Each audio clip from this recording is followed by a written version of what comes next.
tiene que ver con la experiencia de ver a personas que un tiempo están en la iglesia, luego se apartan, se van,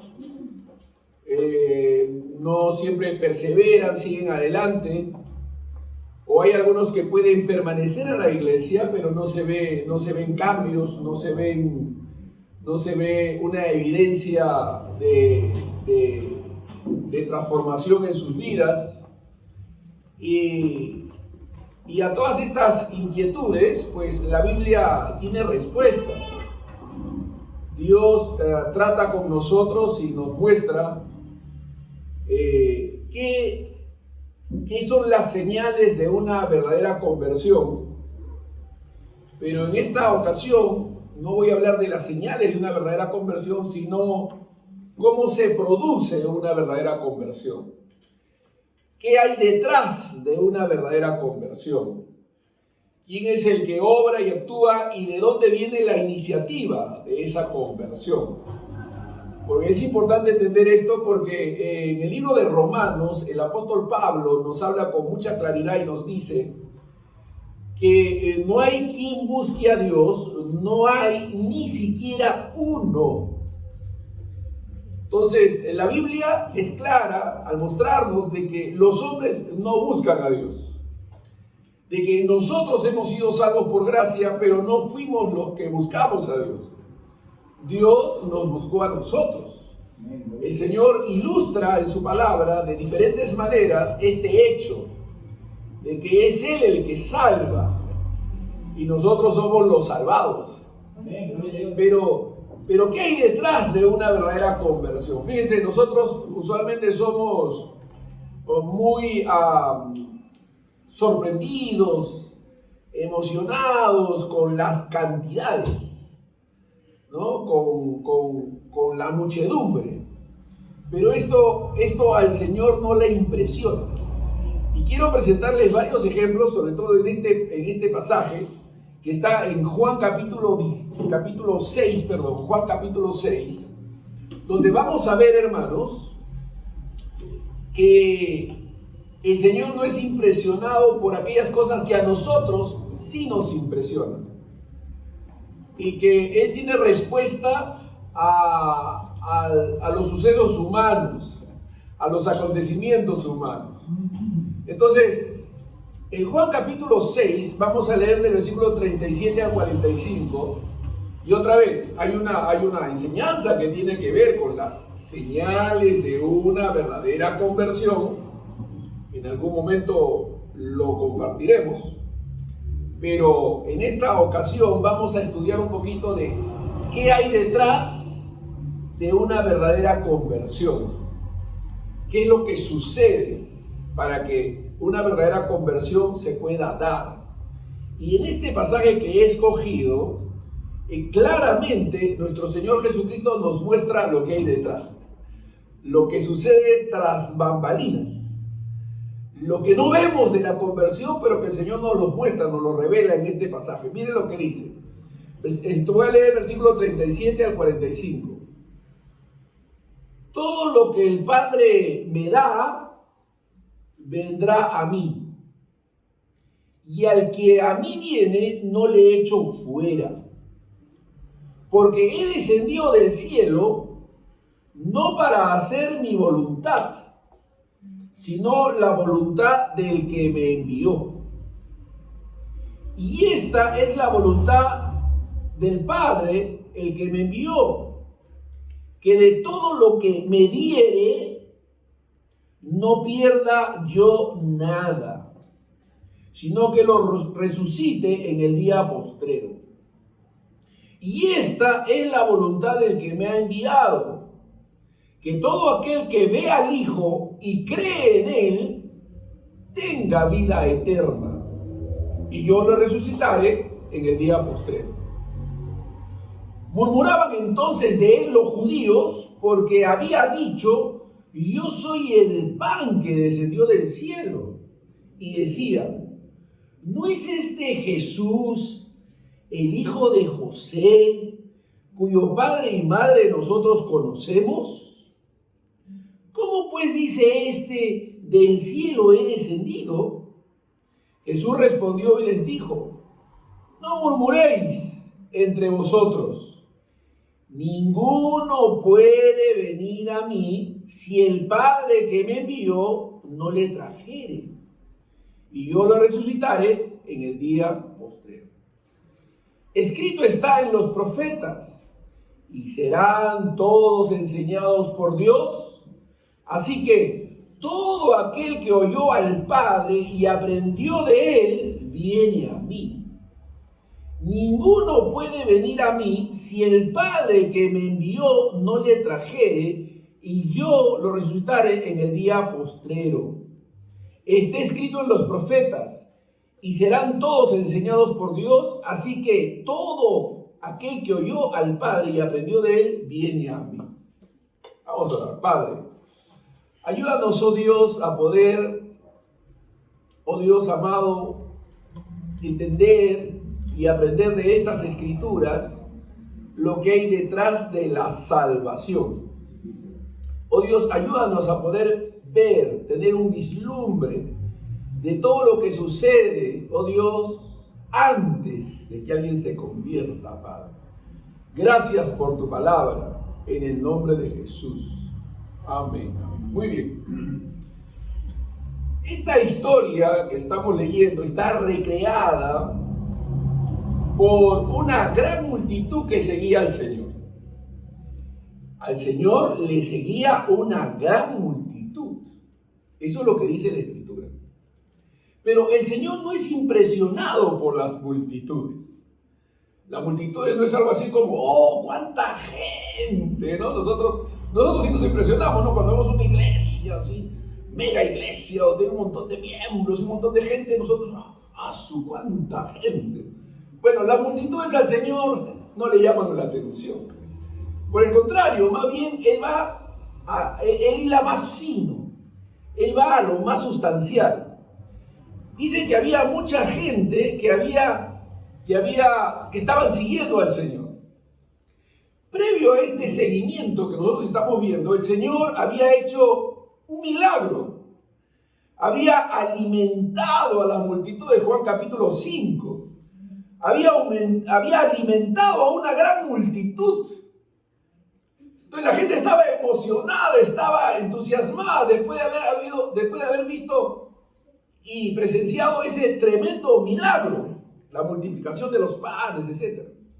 Ahora Jesús, después de este milagro, se había retirado un poco y luego vuelve a aparecer y mucha gente le seguía. Pero fíjense lo que dice en el versículo 25 del mismo capítulo. Cuando lo estaban buscando al Señor, porque el Señor se perdió de vista por unas horas, el verso 25 dice, y hallándole al otro lado del mar le dijeron, Rabí, que significa maestro, ¿no? ¿Cuándo llegaste acá? ¿No? O sea, ¿en qué momento llegaste a este lugar? Después del milagro de la multiplicación de los panes, respondió Jesús y le dijo, miren, de cierto os digo, que me buscáis, no porque habéis visto las señales, sino porque comisteis el pan y os saciasteis. O sea, ustedes en realidad no están impactados por lo que yo soy. Ustedes están más bien mirando aquello que yo les puedo dar, ¿no? Pero en términos materiales, en términos de cosas temporales.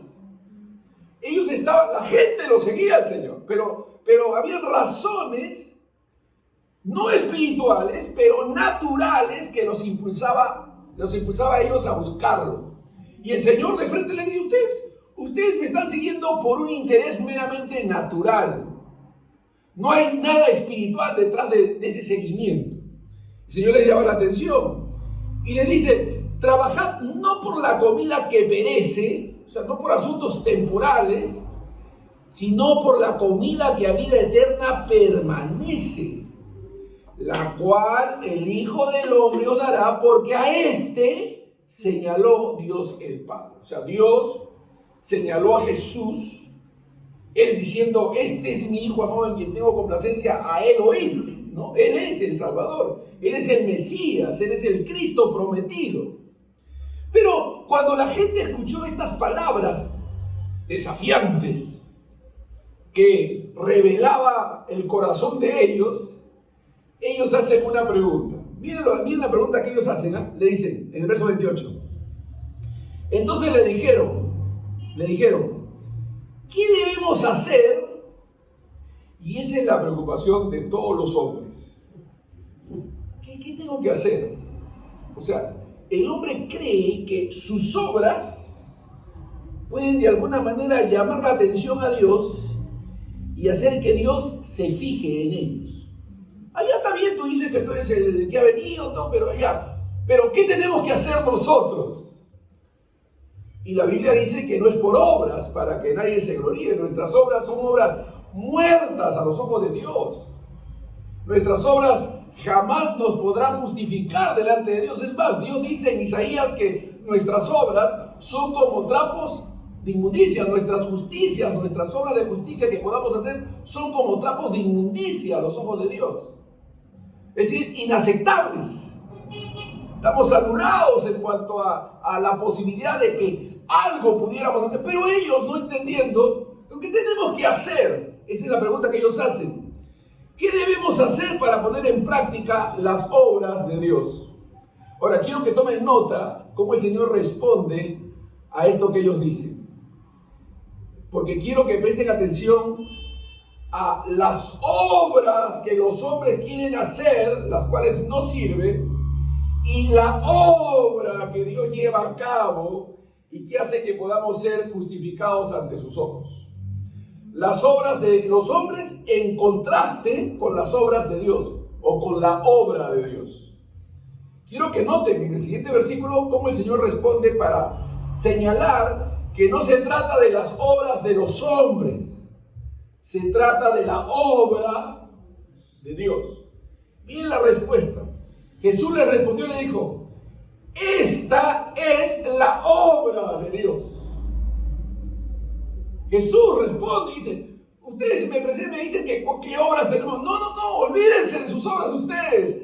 Esta es la obra de Dios. ¿Cuál es la obra de Dios? Que creáis en el que Él ha enviado. ¿Lo vieron? ¿Lo vieron ahora, ¿no? Esta es la obra de Dios. Que creáis. O sea, ustedes no van a poder creer si Dios no obra. ¿Lo vieron o no? ¿Lo vieron? Algunos no lo ven. Entonces ¿qué están pensando que aquí es ¿qué es la obra de Dios? La obra de Dios es que ustedes crean. No, lo que está diciendo es: la obra de Dios es que ustedes puedan creer. Porque si ustedes no pueden creer es porque Dios no ha obrado. Y si ustedes pueden creer es porque Dios es el que ha obrado. ¿Lo están viendo o no? Esta no es la obra del hombre. Esta no es la obra del hombre, es la obra de Dios. Ahí está el texto, ¿no está? Ya, aleluya. Ahora vamos a ver cómo el Señor lo va a explicar, porque el Señor va a explicar cómo funciona. ¿Cómo funciona esa obra? Miren, Él dice: esta es la obra de Dios, que creáis en el que Él ha enviado. Le dijeron entonces, ellos no entendieron, ¿qué señal pues haces tú para que veamos y creamos?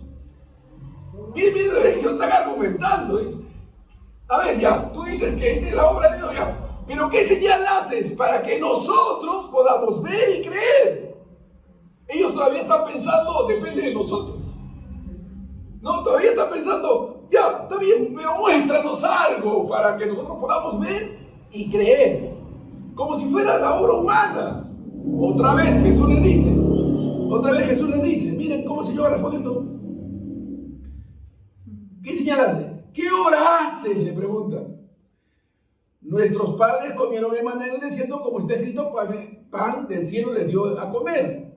Ahora, en el versículo 32, el Señor explica cómo funciona esta salvación y que Él es el pan por el cual nosotros podamos tener vida eterna. Jesús les dice: de cierto os digo, no os dio Moisés el pan del cielo, mas mi Padre os da el verdadero pan del cielo.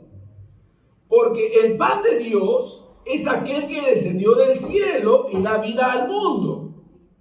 O sea, el pan de Dios es Cristo, que ha descendido del cielo. Él es el pan de Dios. Él es el pan que sacia, que alimenta. Miren, porque el pan de Dios es el que ha descendido del cielo. Le dijeron, otra vez pensando ellos, danos siempre este pan. No, danos siempre este pan. Jesús les dijo, yo soy el pan de vida. Yo soy. El que a mí viene nunca tendrá hambre. Y el que en mí cree no tendrá sed jamás. Mas os he dicho que aunque me habéis visto, no creéis. Ya. Sí, muéstranos. No, les dice. Ustedes ya me vieron, pero ustedes no creen. Usted dice, ¿qué obra muestras? ¿Qué haces? ¿Qué haces para que creamos? Dice, yo ya hice. Yo estoy aquí. El pan del cielo soy yo. He descendido. Y aunque ustedes me ven, ustedes no creen. Ellos, ¿qué? Nosotros no creemos si estamos viendo. Ustedes no creen, dice. Entonces se explica. Todo lo que el Padre me da, está diciendo, a ver, ustedes dicen que yo tengo que hacer y ustedes van a responder. No, un momentito. Detrás de ese creer está la obra del Padre. Va a comenzar a explicar. Porque todo lo que el Padre me da, vendrá a mí. O sea, él está diciendo, Dios es el que toma la iniciativa en la salvación. Dios es el que obra en la vida y los corazones de las personas. Dios trabaja en aquellos que van a ser redimidos, salvos.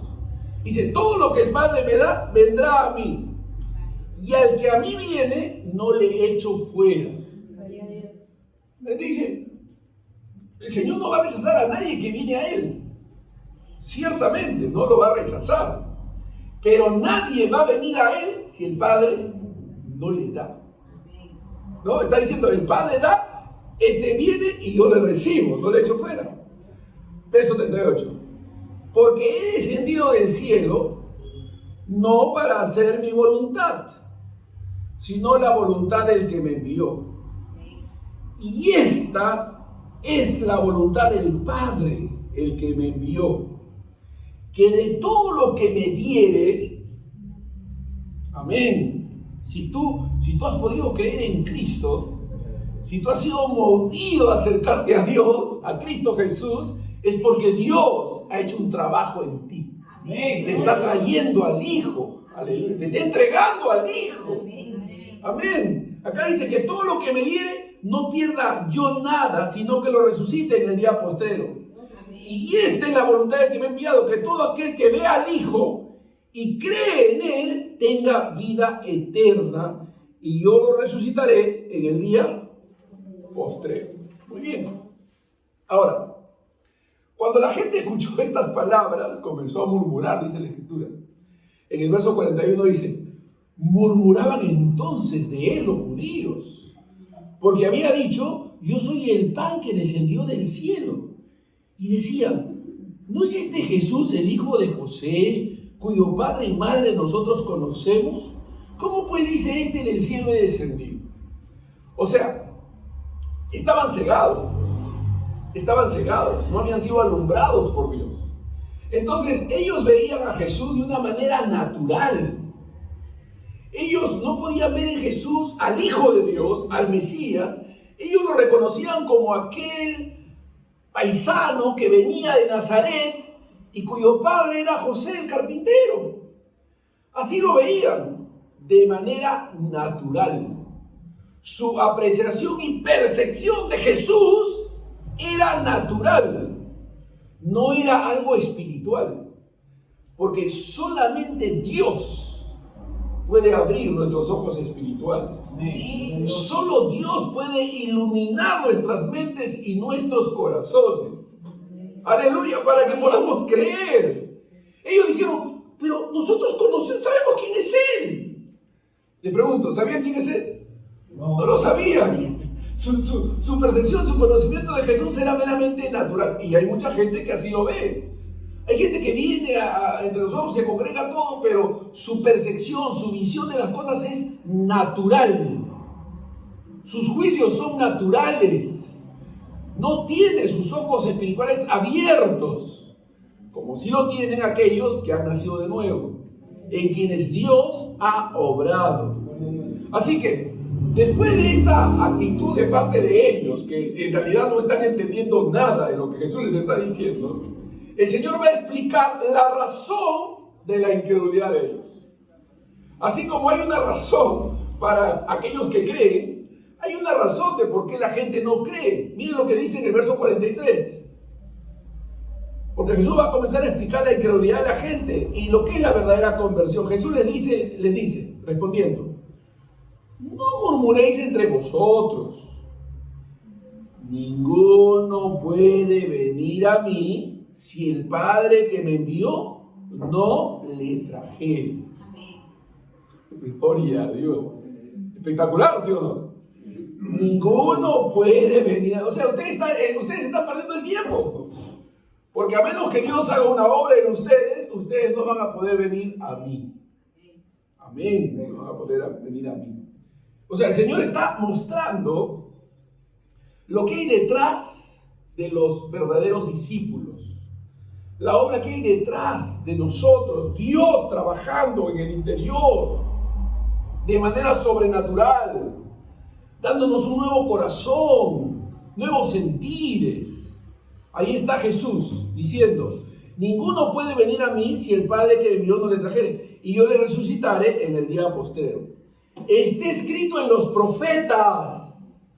O sea, dando a entender de que ya estaba anunciado ya. O sea, esto del nuevo nacimiento es un anuncio profético. Es algo que ya el Señor por siglos había estado diciendo a través de Nehemías, que dice, os daré corazón nuevo, pondré espíritu nuevo dentro de vosotros. A través de Jeremías, haré un nuevo pacto y usted será mi pueblo y yo seré vuestro Dios. O sea, la profecía que apuntaba hacia el nuevo nacimiento, hacia la regeneración, ya había sido anunciada ya. Estaba escrito. Dice, y está escrito en los profetas, y todos serán enseñados por Dios. No sabemos cómo pasa eso. Lo que el Señor dice es que sucede. ¿Cómo sucede? ¿Cómo pasa que Dios trabaja en el corazón de una persona para que pueda creer y responder? Uno no se explica, es como el caso de Lidia, ¿no? Dice la Biblia que cuando Pablo estuvo hablando del Evangelio, dice que el Señor movió el corazón de Lidia para que creyese a las palabras de Pablo. Dice, Dios movió el corazón de Lidia para que creyese a las palabras de Pablo. O sea, Dios obró en el corazón de ella para que estuviese atenta, escuchase y creyese a las palabras que Pablo estaba diciendo. Y si serán enseñados todos por Dios, así que todo aquel que oyó al Padre y aprendió de Él, viene a mí. No que alguno haya visto al Padre, sino aquel que vino de Dios, este ha visto al Padre. O sea, aquí está hablando del llamamiento interno, ¿no? Aquí está hablando del llamamiento de cómo Dios trabaja en el interior del creyente, de aquellos a quienes el Señor ha elegido. Hay un llamamiento externo. Es el que hacemos nosotros cuando predicamos el Evangelio. Nos paramos en la esquina con unos megáfonos, con guitarras y comenzamos a predicar el Evangelio y decimos, vengan, arrepiéntanse, conozcan a Jesús, Él es el Salvador del mundo. Ese es un llamamiento externo.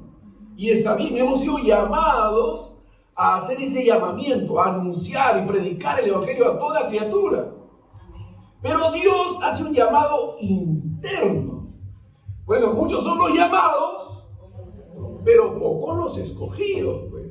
Con los escogidos, Dios hace un llamamiento interno. De ese llamamiento está hablando aquí.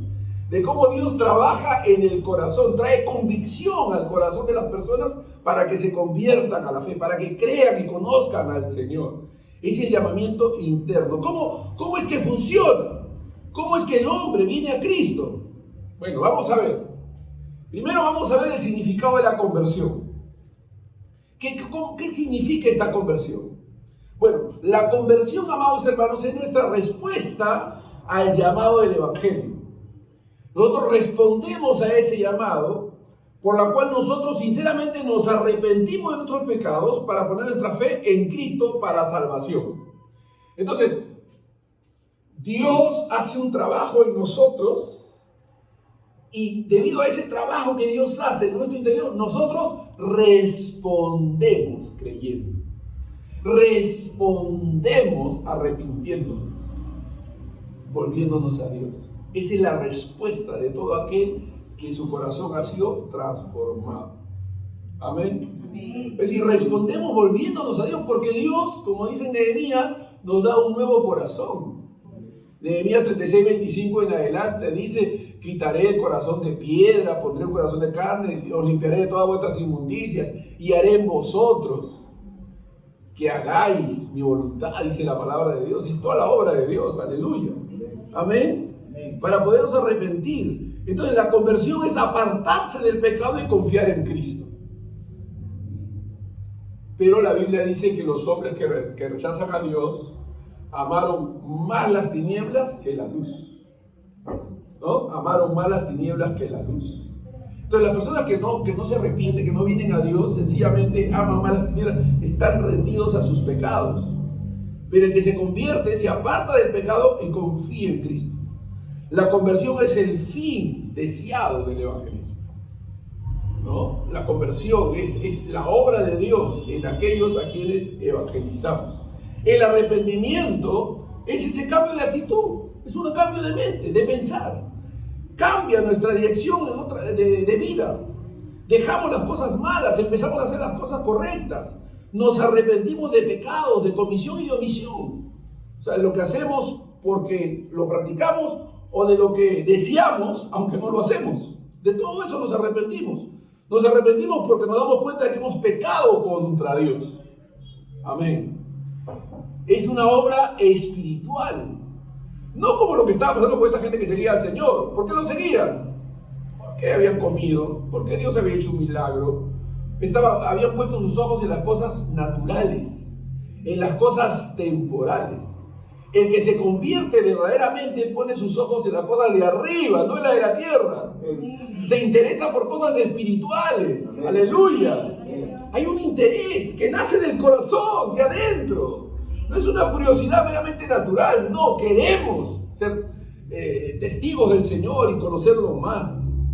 Y esa fe que opera en nosotros es una fe viva. Es creer la palabra de Dios, es tener un convencimiento de la verdad, de las promesas de Dios, de Cristo, de lo que Cristo hizo en la cruz. Amén. Y la resurrección es confiar, someter y entregar nuestra vida a Cristo para la salvación de nuestras almas. Amén. Todo tiene que ver con algo espiritual. Amén. Amén. ¿Por qué? ¿Por qué Dios tiene que obrar de esa manera en el ser humano para que haya una verdadera conversión? Porque el hombre está inhabilitado para creer. Repito, el hombre está inhabilitado para creer. El hombre no quiere buscar, su corazón está corrompido, tiene un corazón de piedra, está alejado de Dios, no quiere a Dios, somos enemigos de Dios por naturaleza. Eso es lo que dice la palabra de Dios. El apóstol Pablo decía en Romanos 7:18, yo sé que en mí, esto es en mi carne, no mora el bien. Romanos 8:7, y por cuanto los vecinos de la carne son enemistad contra Dios, porque no se sujetan a la ley de Dios ni tampoco pueden. Y los que viven según la carne no pueden agradar a Dios. Se está hablando de la naturaleza caída. El ser humano, por sus buenas obras, no pueden justificarlo delante de Dios. Son inmundicias a los ojos de Dios. En Efesios 2:1 dice, y Él os dio vida a vosotros, cuando estabais muertos en vuestros delitos y pecados, en los cuales anduvisteis en otro tiempo, siguiendo la corriente de este siglo, conforme al príncipe de la potestad del aire, el espíritu que ahora opera en los hijos de desobediencia, entre los cuales también todos nosotros vivimos en otro tiempo, en los deseos de nuestra carne, era como vivíamos, haciendo la voluntad de la carne y de los pensamientos, y éramos, aleluya, éramos, qué bueno ese éramos, ¿no? Ya lo somos ya. Éramos, dice, éramos por naturaleza hijos de ira, lo mismo que los demás. O sea, nuestra condición antes de creer en Cristo era igual que cualquier pecador. No éramos mejores. Dios no nos eligió porque éramos algo.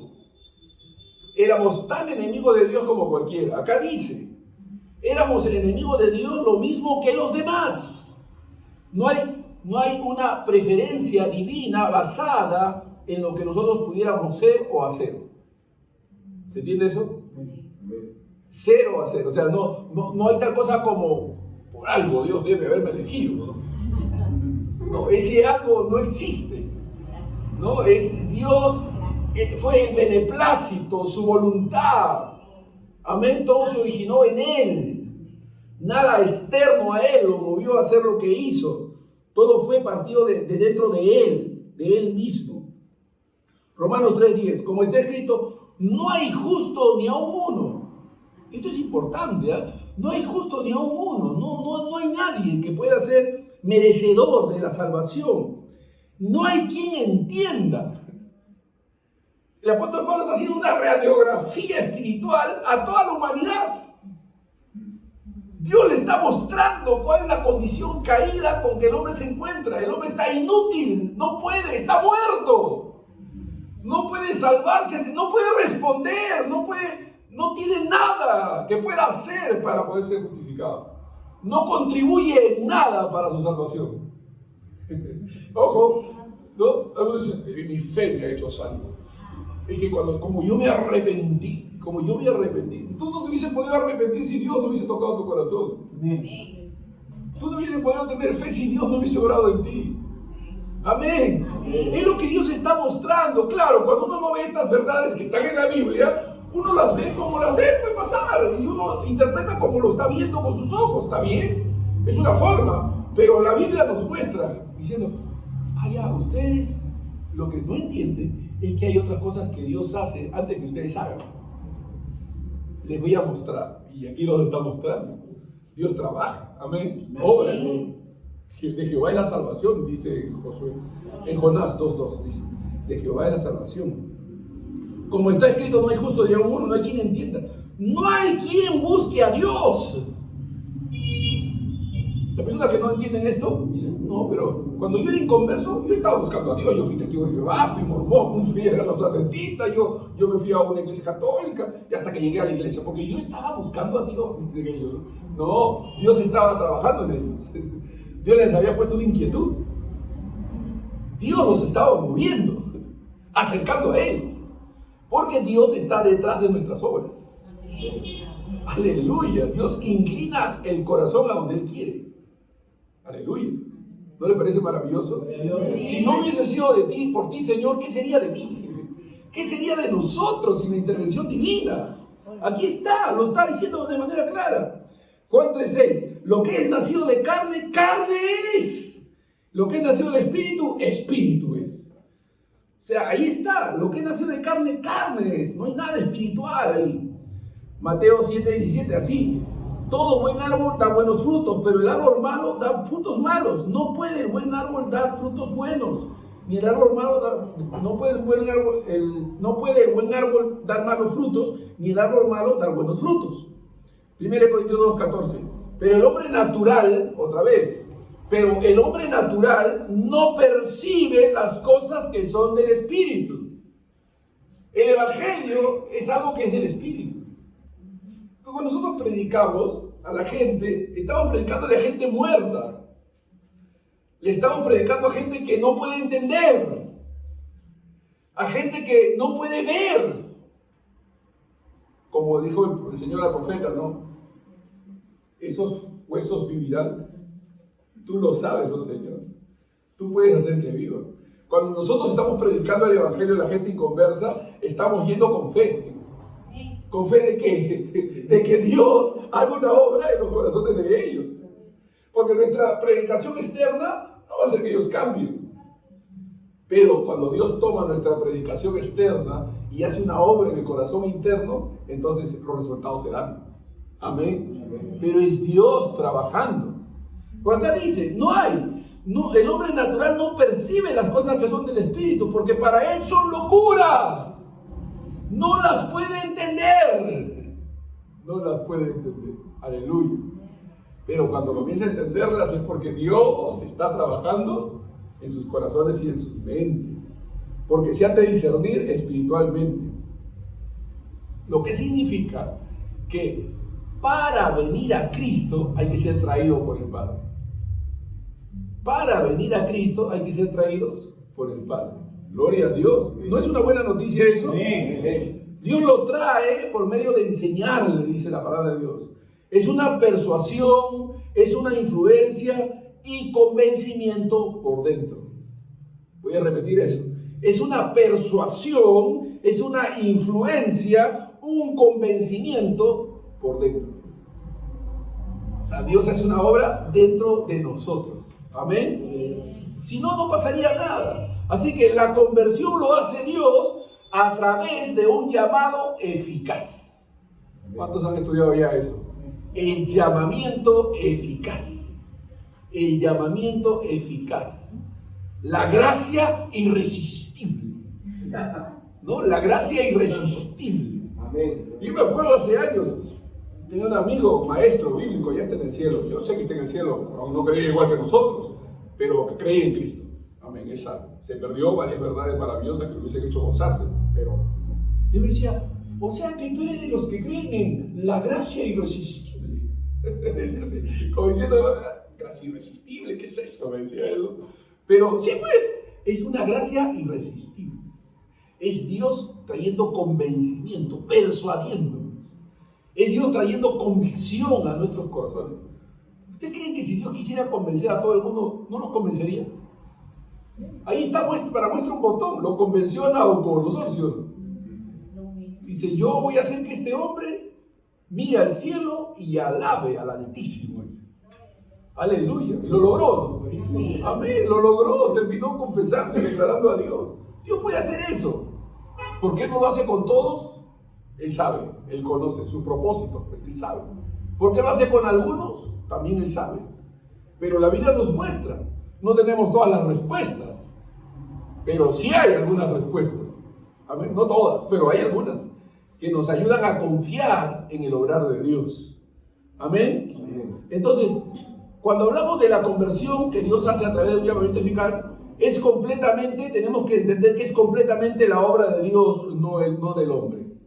Es completamente, no es 50% Dios, 50% el hombre.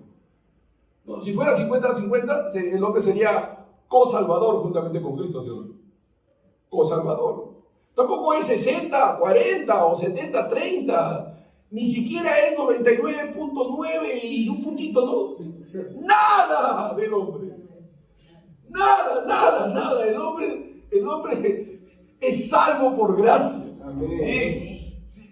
Hermano, si sería por nosotros estaríamos alejados de Dios, perdidos en el espacio, allá. Pero Dios ha sido bueno. Es completamente la obra de Dios. Y no se va a efectuar por medio de decisiones externas, sino por un cambio milagroso que Dios hace. Por eso, hemos hecho mal cuando le hacemos creer a la gente que su decisión por Cristo es que lo salva. Hemos hecho mal, porque hay un montón de gente, ustedes ven, queremos invitar a todos los que quieren decidirse por aceptar a Cristo, decídase y acepte. Entonces viene la gente, yo decido. ¿Cuánto deciden por Cristo? Yo decido, pasan aquí un montón, hay 100, 200 personas ahí en el altar, y todos, repita conmigo, yo recibo a Jesús. Y ahí se van y tú le dices, ¿usted cree que ha sido? Por supuesto. ¿Y cómo sabe que ha sido? No, porque yo pasé adelante. No, porque tú pasaste adelante, no, Dios te ha salvado. No, es que yo hice una confesión. No, la confesión no salva. Es Cristo el Salvador. O sea, si tú tienes claro que Cristo te ha salvado, eres salvo, pues.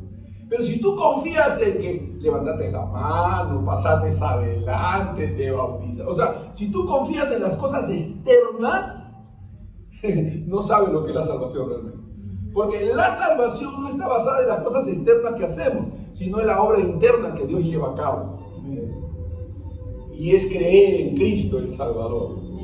No creer en lo que nosotros hemos hecho, sino en lo que Dios hace a través de Cristo. Amén. Entonces, porque ahí ustedes saben, ¿no? El camino del decisionismo, ¿no? De gente que cree que porque decidió. ¿Tú crees que eres salvo? Sí. ¿Por qué crees que eres salvo? Porque yo decidí.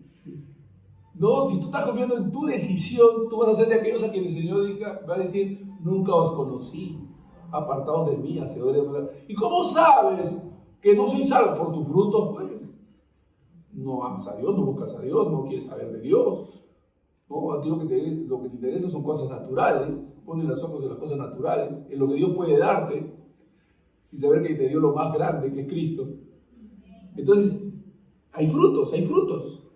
En Juan 5:25 dice, de cierto os digo, viene la hora y ahora es cuando los muertos oirán la voz del Hijo de Dios y los que oyeren vivirán.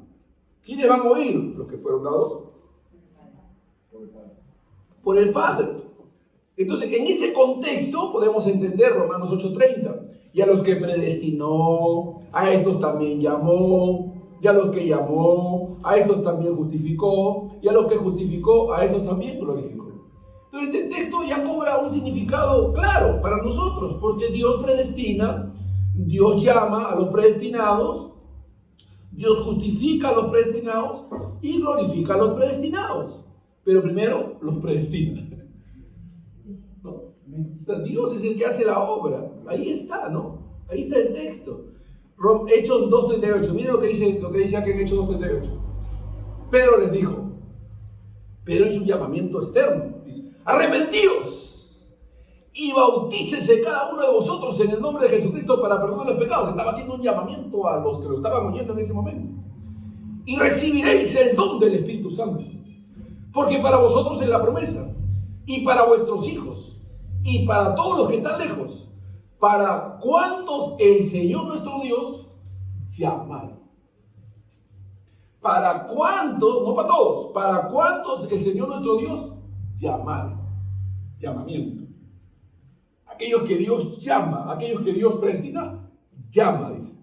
A los que predestinó, a estos también llamó. Es un llamamiento interno, es un llamamiento activo, ¿no? Decisivo, es un llamamiento decisivo.